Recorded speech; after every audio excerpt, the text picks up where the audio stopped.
اليوم غادي نتكلم لكم على واحد الرجل اللي كان عايش في المنزل ديالو، وكان عايش في واحد الصندوق كيشبه الغواصه اكثر من 70 عام.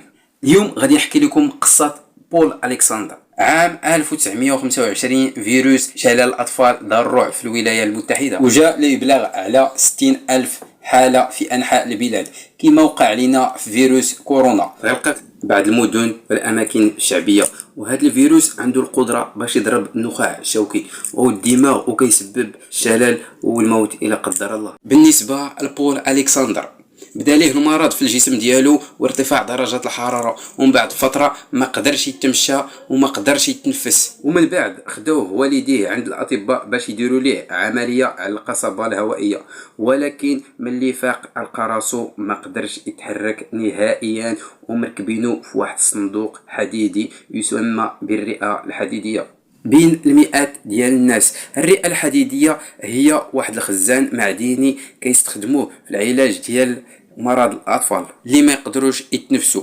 ومن بعد ما قضى بول الكسندر 18 شهر في المستشفى، بول ما قنطش من المرض ديالو، وبدا مجهود كبير باش يقدر يتنفس خارج الرئة الحديدية.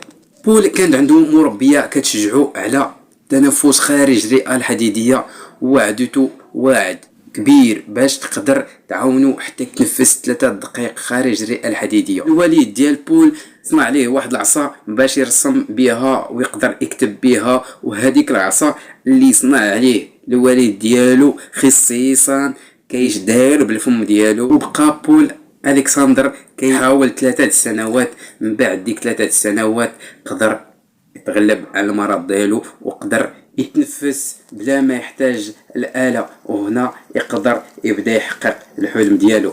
بول تسجل في واحد المدرسة وهو في 21 عام، وجا اول واحد تخرج بلا ما يحضر حتى حصه. حاول باش يقدر يلتحق بشي جامعه، ولكن مع الاسف اي جامعه كيتقدم ليها كترفضو بسبب الوضع ديالو. ولكن بول ما استسلمش، ولا كيبحث حتى حقق الحلم ديالو. وداك النهار كان اول نهار عند بول، اول نهار غيفرح فيه. تخرج بول 1984 وخدا نقابة المحاميين، ومن بعد داك الوقت بعامين قضى عقود كمحامي في دالاس، كيمارس قانون الأسرة وكيتولى قضايا الإفلاس، وكيمثل العملاء في المحكمات ومن الكرسي المتحرك ديالو.